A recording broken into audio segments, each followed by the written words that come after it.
Today is Thursday, June 29th. I'm Terrence Friday with your digital brief. Let's take a look at the top stories. We've got the latest from the Warren police officer charged with assault in an alleged excessive force incident. And now the 19-year-old who was punched and slammed to the ground has filed a $50 million lawsuit.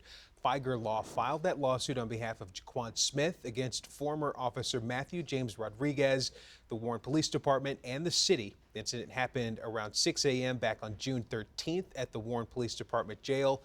Security camera footage shows the 48-year-old officer punching Smith in the fingerprinting room before throwing him into a cell. The lawsuit claims his constitutional rights were violated. I ask, how many times has this happened where it wasn't captured on video? How many times have people in our community been victims or survivors of this kind of abuse that wasn't, and they just weren't believed for one reason or another? So thank God that we have the video and that we don't have to accept their lies and we don't have to accept their story.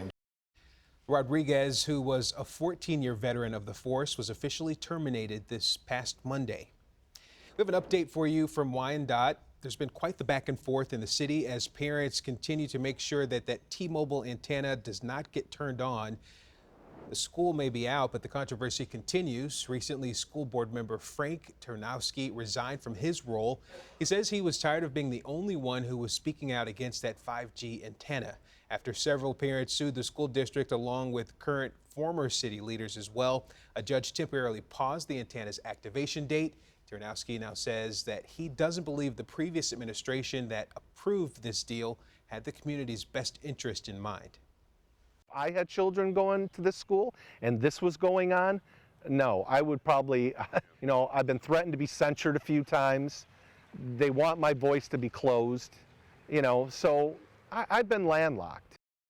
T-Mobile tried to bring the case to federal court after a judge sent it back to the state. The temporary restraining order on the antenna expires on the 30th.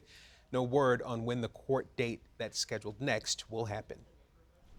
Our state's proposed budget for next year has now passed through the Senate, and now it's a signature away from becoming official. The nearly $82 billion plan, which Governor Gretchen Whitmer is expected to sign, has the support of Democratic lawmakers who control both the House and the Senate. However, Republicans say they're disappointed with what some say is a dramatic increase in spending.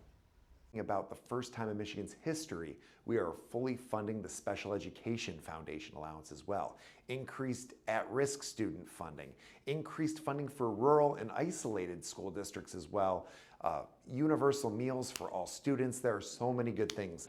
We're not giving this process the proper attention to detail to really do this right. This is why people do not trust Lansing.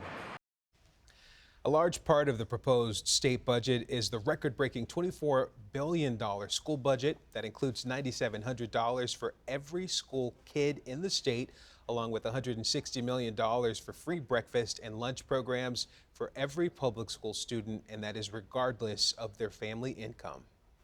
We're still checking that air quality situation. Let's check in with Kylie Miller for a look at the forecast. Yeah, so the air quality is going to be poor as we go through the day today. That's why we have those air quality alerts out. So it's going to be those unhealthy levels once again. So limit your time outdoors. Today, we are also tracking scattered rain showers and a few popcorn style storms earlier in the day, but we're going to see a stronger line developing this evening up into the early overnight.